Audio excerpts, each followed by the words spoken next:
का मग काय बोलतो तुमच्या नावाची म्हातारा म्हणलं नको बोलू मला काय ती धडे का पोरग लग्नाला येईल बाकी भरपूर खायला 10 रुपये पाकिट टाकून निघून जाईल पण म्हणलं तरी पत्रिका दिली नाही लग्नाला नाही पण लग्नाचा 16 तुला सांगितल्याशिवाय राहणार नाही काय लग्न होतं आपल्याला कोणी कामावर पोरगी देते का मग मामाची पोरगी केली काय तो लग्नाचा 16 पै पैवणी आले आमच्या वाक्य टाकला मी बायकोच्या गळ्यात मुसळ घातलं आजपासून ती माझी बायको झाली पै पाहुणे जेवलं घरला निघून गेलं संध्याकाळ नवरा बायकोची पहिली रात्र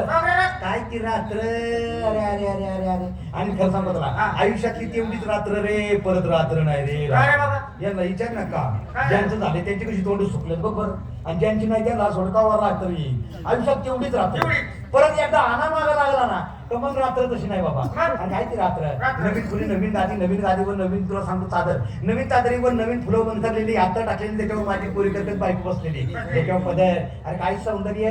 कालचं हळदीचं अंग पिवळं ढवू का डागऱ्याने मरलेली सुवासिक जसा जवळ गेलो डोक्याचा पदर काढला तिला म्हणलं सोना तर प्रेमाला सुरुवात करू कशाचं सोना ते लोखंड निघालं रे असे लागलं कोणाकडे वर बघायला त्याला म्हणलं मामाची पोरगी मी बघायला गेलो चांगली होती ना आता काही आंधळी काय मी वर बघितलं तर मग मला डाऊट आला लाईट चालू होती परमेश्वरानं मानवाला अंधारी रात्र का दिली बाबा आपण काय कुत्र मांजरे का रस्त्यावर करायला लाईट घालवली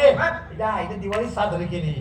तिला काय ठेवून सकाळी 4 वाजता लागला मोबाईल कॉक करायला मला झाली चहाची तर तुला माहिती दुधाच्या चहाशिवाय जमत नाही तरी तुमच्या बायकोच्या मानाखाली हात घातला मला सोड तर ओट आणि मला चहा करून दे खवळली ना बायको म्हणजे काही कळते का तुम्हाला अहो समाजाने केलं ते लग्न म्हणजे काय आपण केलं हनीमून म्हणतात ते आपण केलं तुमचं हनीमून झालं लग्न झालं एवढ्या रात्रीला तुमचा संसार पुढे प्रपंच पुढे चहा पुढे किटली पुढे कबूस पुढे मला माहिती का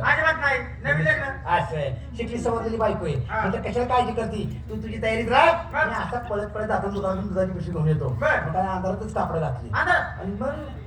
दारूच्या बाहेर पडलो तेवढाच चमत्कार झाला आम्हाला रोज दूध पुरवणारी ते भाजी पुरवणारी म्हातारी ती दारात बसली होती ती म्हातारी मला खालीवर गुंगशी म्हणते काय म्हातारी मला संशय आला म्हणजे रात्री बायकोने दार बंद करायचं राहिलं होतं का पडदा वाढायचा राहिला होता पण म्हणजे जाऊ म्हातारी बाई आहे तसाच पुढे गेलो पेपर वाचायचा जाणार दुकानात गेलो पेपर घेतला पैसे दिले मग फिरणं तिच्या आईला दुकानदार मोबाईल काय विनोद झालं का हानिमून पेपरला रात्री झालेला हानिमून कसं सकाळी पेपरला आलं का मला वाटलं रे अरे मित्र ना रे त्याला टिंगल केली तसंच हसलो मनात आणि पुढे गेलो दुधाच्या दुकानात तिथं दूध घेतलं पैसे दिले मागत फिरणार दूधवाला बॉम्बाला काय विनोद झालं का हानिमून दूधवाला मग तर तळतळत आली तिच्या तळपायच्या मस्तकाला गेली ताट घरी आलो दाराला लात मारली खाटो बसल्या बायकोचं मनगड धरला आता ठोका टाकणार बायकोनं हात धरला म्हणजे काय करता म्हणलं जीवच मारतो तुला दुसरं तिसरं कोण नाही मामाची पोरगी बायको म्हणून तुला करून आणलं समाजाने केलं तो लग्न सोहळा आपण सादर केला समाज करतो तो 4 भिंतीच्या आतमध्ये सुहागरात्र काय म्हणतात प्रपंचाला दिशा दाखवण्यावरती आपण दोघांनी केलं अंधारात केलं हे उजेडात जगाला माहिती कसं बायको म्हणजे काय झालं नीट सांगा म्हणजे येडे का तुम्ही म्हणलं ती म्हातारी म्हणजे झालं का म्हणून तो पेपरला म्हणतो झालं का म्हणून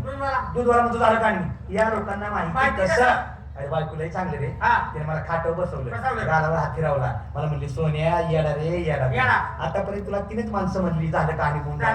झालं का म्हणून तू असाच गावात गेला असताना तर अख्खं गाव म्हणलं असतं झालं का म्हणून म्हणजे कारण काय म्हणजे राजा कारण काही नाही जाताना तू तुझा पायजामा हिथं ठेवला माझा परकर नेसून गेला तुला कळलं कसं काय हवा लागलेली दुधाच्या दुकानात गेले त्यानं फ्रीज वर केला दुधाची पिशवी काढली तो गार आतमध्ये घुसला का तेव्हा मला कळलं की आपल्या पायजाम्याची कमल हिशोबाई घुसवली कारण गावची यात्रा भरवायची बाबा गावची यात्रा भरवायची म्हणजे 4 पै पाहुणे आपल्या गावात येणार आपल्या गावात दुसऱ्या गावापर्यंत जाणार परमेश्वराची आराधना करत असताना महाराष्ट्रातील